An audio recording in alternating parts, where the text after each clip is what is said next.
ओं वागर्धावसंपृक्तौ वागर्धप्रतिपत्तये जगतः पितरौ वन्दे पार्वती परमेश्वरौ आदित्याय सोमाय मंगलाय बुधाय च गुरुशक्रशनिभ्यश्च राहवे केतवे नमः शिवाय गुरवे नमः ప్రేక్షకులందరూ కూడా శుభస్వాగతం. నేను మీ హరిహర శర్మ.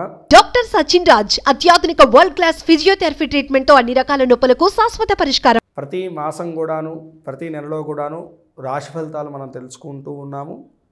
2024 ఫిబ్రవరి నెల మీ రాశి వారికి ఏ విధమైనటువంటి శుభ ఫలితాలు, అదృష్ట యోగాలు, అశుభ ఫలితాలు, తీసుకోవాల్సినటువంటి జాగ్రత్తలు, చేసుకోవాల్సినటువంటి దైవారాధన, అలాగే సూచించదగినటువంటి ఆ యొక్క రోజులు, దానాల గురించి మనం సవిస్తరంగా ఈ యొక్క వీడియోలో మాట్లాడుకునేటువంటి ప్రయత్నాన్ని చేద్దాం.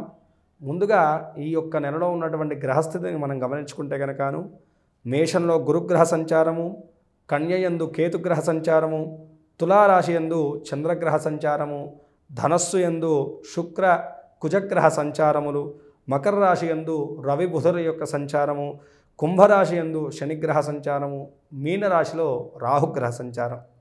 ఈ గ్రహ సంచారాలను బట్టి ఈ యొక్క నెలలో మీకు కలగబోయేటువంటి శుభ అశుభ యోగాలు ఏ విధంగా కనబడుతున్నాయో మనం ఈ యొక్క వీడియోలో మాట్లాడుకునేటువంటి ప్రయత్నాన్ని చేద్దాం.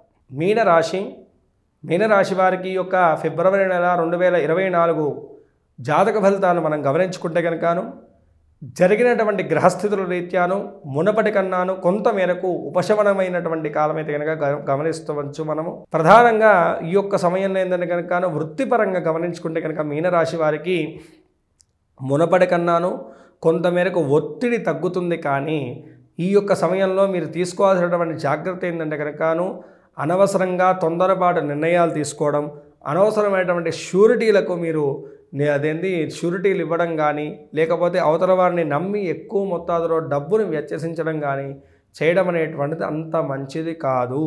మీకు అనవసరంగాను ఆ యొక్క రుణాలు తీసుకోవడం కూడా ఈ యొక్క సమయంలో మీ యొక్క కెరీర్ పరంగా కానీ, మీ యొక్క జీవిత పరంగా కానీ మంచిది కాదు. ఈ యొక్క విషయాల్లో చాలా జాగ్రత్తను వహించాలి మీనరాశి వారు. ఈ విషయాన్ని బాగా గుర్తుంచుకోండి.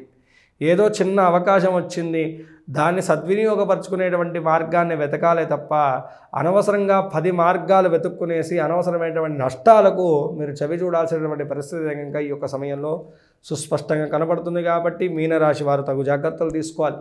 ప్రధానంగా వృత్తిపరంగా చూసుకుంటే కనుకను అవకాశాల గురించి ఎదురు చూస్తూ ఉంటారు. ఈ నెలాఖరులోనూ మంచి అవకాశాలు అయితే కనుక మీరు కలగబోతున్నాయి. నిదానంగా వేచి ఉండండి. ఏమాత్రం తొందరపాటు నిర్ణయాలు తీసుకోవడం వల్లను వచ్చేటువంటి లాభం లేదు, నష్టము తప్ప అని చెప్పేసి బాగా గుర్తుంచుకోండి. ఒత్తిడి పెరుగుతుంది, పని భారం పెరుగుతుంది, నిరంతరం కూడా మానసికంగా శారీరకమైనటువంటి శ్రమ, భారం అనేటువంటిది ఈ నెలలో మిమ్మల్ని కొంతమేరకు వెంబడిస్తుంది అని చెప్పేసి బాగా గుర్తుంచుకోవాలి. వ్యాపారస్తులకు కూడా ఇదే విధంగా కొనసాగుతుంది. పెద్ద లాభదాయకమైనటువంటి ఫలితాలు కనపడట్లేదండి. మీరు పెట్టినటువంటి పెట్టుబడుల్లో కూడాను లావాదేవీలు సకాలంలో కొనసాగక కొంతమేరకు అయితే కనుక ఆర్థికపరమైనటువంటి సమస్యలను అయితే కనుకను చెవి చూడవలసినటువంటి పరిస్థితి ఇంకా సుస్పష్టంగా కనబడుతుంది మీనరాశి వారికి. అయితే మీనరాశి వారి యొక్క వృత్తి జీవనం అయితే కనుక కొంతమేరకు మిశ్రమమైనటువంటి ఫలితాలే గోచరిస్తున్నాయని చెప్పేసి మనం మాట్లాడుకోవాలి. ఇక విద్యార్థుల యొక్క విషయాన్ని గమనించుకుంటే కనుకను విద్యార్థులకు మునపటి కన్నా ఈ యొక్క సమయంలో ఏంటంటే కనుక చాలా చక్కనైనటువంటి కాలం గోచరిస్తూ ఉన్నది. కానీ పిల్లలు ఏంటంటే కనుక ఈ యొక్క సమయంలో ఏకాగ్రతను పెట్టలేకపోతారు. లగ్న రాహువు వల్లను కొంతమేరకు పిల్లల యొక్క ఏకాగ్రత అనేటువంటిది మళ్ళుతూ ఉంటుంది. ఈ యొక్క సమయంలో ఏంటంటే కనుక ఎక్కువగాను స్నేహితులతో తిరగడము, ఇతరత్ర విషయాల మీద వారి యొక్క శ్రద్ధను పెడుతూ ఉండడం అనేటువంటి జరుగుతుంటుంది. కాబట్టి శ్రద్ధాలోపం జరగకుండా చూసుకోవాలి విద్యార్థుల విషయంలో. మిగతావన్నీ కూడా విద్యార్థులకు విద్యాపరంగా అనుకూలమైనటువంటి కాలమే గోచరిస్తూ ఉన్నది. పోటీ రంగ పరీక్షల్లోనూ పరీక్షా కాలంలో కూడా మీరు అనుకున్నటువంటి స్థాయి ప్రతిఫలాలు అయితే కనుక మీరు దక్కించుకోగలుగుతారు. విదేశీ విద్య, విదేశీ ఉద్యోగం, వీసా వంటి ప్రాబ్లమ్స్ ఎదుర్కొంటున్నటువంటి వారికి కూడాను అనుకూలమైనటువంటి వాతావరణం ఉండబోతుంది ఈ యొక్క నెలలో అని చెప్పేసి మనం మాట్లాడుకోవాలి. ఇక కుటుంబ జీవన విషయాన్ని మనం గమనించుకుంటే కనుకను కుటుంబ జీవనం అయితే కనుకను అంతా చక్కగానే ఉంటుంది. కానీ మీకే మెంటల్ టెన్షన్స్ అధికమవుతూ ఉంటాయి. ఏదో తెలియనటువంటి ఖర్చు ఇంట్లో కొనసాగుతూ ఉంటుంది, పెరిగిపోతూ ఉంటుంది. ఇటు మీరు వచ్చేటువంటి లాభం రూపాయి ఉంటే అక్కడ మీరు చేయాల్సినటువంటి ఖర్చు 10 రూపాయలు ఉండడం వల్ల ఎక్కువగా మీలో మీరు మదన పడుతూ ఉంటారు. దీన్ని కుటుంబ సభ్యులు కూడా అర్థం చేసుకోలేక కొంతమేరకు మిమ్మల్ని ఇబ్బంది పెడుతూ ఉంటారని చెప్పేసి మనం మాట్లాడుకోవాలి. ఈ యొక్క సమయంలో ఏంటంటే కనుక మీ యొక్క జీవిత భాగస్వామి యొక్క సహాయ సహకారాలు కూడా అంతగా మీకు అనుకూలించకపోవచ్చు అని చెప్పేసి మనం చెప్పుకోవచ్చు. అయితే మీ యొక్క సంతానం యొక్క ఆరోగ్య విషయంలో కూడా కొంతమేరకు జాగ్రత్తలు వహించడం ఎంతో మంచిది. మీ యొక్క మిత్రుల యొక్క సహాయం మాత్రం ఈ యొక్క నెలాఖరులోనూ సకాలంలో మీకు ఉపయుక్తమవుతుంది అని చెప్పేసి మనం మాట్లాడుకోవచ్చు. ఇక ప్రేమ జీవనాన్ని గురించి మనం గమనించుకుంటే కనుక ప్రేమ జీవనంలో కూడాను సామరస్యమైనటువంటి కాలమే గోచరిస్తూ ఉన్నది. అయితే ఈ యొక్క సమయంలో ఏంటంటే కనుక తొందరపాటు నిర్ణయాలు మీరు తీసుకోకపోతే చాలు, మిగతావన్నీ కూడా మీకు అనుకూలంగానే గోచరిస్తూ ఉన్నాయి. ఇక ఆరోగ్యపరంగా ఆర్థిక పరంగా మనం గమనించుకుంటే కనుక ఆరోగ్యపరంగా మీనరాశి వారికి స్థిరమైనటువంటి ఆరోగ్యం ఉండదండి. నిరంతరం కూడా యొక్క మానసికంగా శారీరకంగా స్ట్రగుల్ అవ్వడం వల్లను ఎక్కువగా అలసట, అలాగే శిరోభారం అనేటువంటిది ఎక్కువగా అవడం, బాడీ పెయిన్స్ ఎక్కువగా ఇబ్బంది పెడుతూ ఉండడం అనేటువంటిది కొనసాగుతుంటాయి. పెద్ద భయపడేటువంటి అనారోగ్య సమస్యలు అయితే కనుక ఏవి కూడా వాటిల్లవు. కానీ వీటి అందే ఆహారపరంగా ఆరోగ్యపరంగా మాత్రం శ్రద్ధను వహించడం అనేటువంటిది ఇక్కడ సూచించేటువంటి విషయం.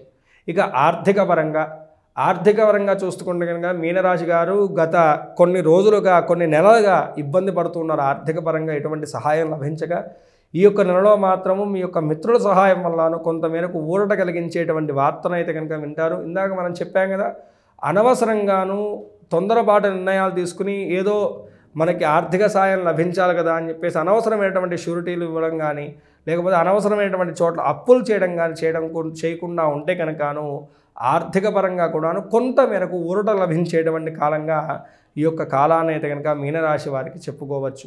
పూర్తి స్థాయిలో చూసుకుంటే కనుక 40% అనుకూలమైనటువంటి ఫలితాలు, 60% ప్రతికూలమైనటువంటి అంశాలే గోచరిస్తున్నాయి. కాబట్టి ఈ యొక్క సమయంలో ఏంటంటే కనుక మీనరాశి వారు ఎక్కువగా శివారాధన కానీ సుబ్రహ్మణ్యుడి యొక్క ఆరాధన కానీ చేయడం చాలా విశేషమండి. అనునిత్యము కూడాను దారిద్ర్య దహన శివస్తోత్రం అనేటువంటి స్తోత్రాన్ని కానీ, లేకపోతే సుబ్రహ్మణ్య కరావలంబ స్తోత్రం అనేటువంటి స్తోత్రాన్ని పారాయణం చేయడం చాలా విశేషము. శనివారం రోజు కానీ, లేకపోతే కనుకను సోమవారం రోజు కానీ బిల్వం చెట్టు మొదలులోనూ నీరు పోసి ఆ నీరు శిరస్సును చల్లుకునేసి నువ్వుల నూనె దీపారాధన అక్కడ వెలిగించడం వల్ల కూడాను ఈ యొక్క గ్రహభారం అనేటువంటి తగ్గుతుంది. అదేవిధంగాను మీ దగ్గరలో ఉన్నటువంటి శివాలయంలోనూ నువ్వులను మినుములను దానం చేయడం వల్ల కూడాను గ్రహదోషము గ్రహబాధలు వీడేసి సకల విధములైనటువంటి శ్రేయస్సులు అనుకూలమైనటువంటి వాతావరణం అనేటువంటిది మీ జీవితంలో నెలకొంటుంది. ఈ రాశివారు పై తెలిపినటువంటి చిన్నపాటి పరిష్కారాలు చేసుకుంటూ, చెప్పినటువంటి దైవారాధన చేసుకుంటూ, సూచించినటువంటి విధానంగా మీ యొక్క అడుగులను కొనసాగిస్తే కనుక అన్ని విధాలుగా కూడా ఈ యొక్క నెలలో మీరు అశుభయోగాలన్నీ కూడా అధిగమించి శుభయోగాల్ని పొందగలుగుతారని చెప్పేసి నేను భావిస్తున్నాను. అందరూ కూడాను మీ యొక్క పర్సనల్ జాతకం తెలుసుకోవాలనేటువంటి విషయానికి వస్తే కనుక కింద స్క్రోల్ అవుతున్నటువంటి నెంబర్ని సంప్రదించడం వల్ల నా అపాయింట్మెంట్ దొరుకుతుందండి. తప్పనిసరిగా క్షుణ్ణంగా మీ యొక్క జాతక పరిశీలన చేసి మీకున్నటువంటి దోషానికి తగినటువంటి పరిష్కార మార్గాన్ని నేను చూపెట్టగలుగుతాను. స్వస్తి. సర్వే జనా సుఖినో భవంతు. లోకా సమస్తాః సుఖినో భవంతు.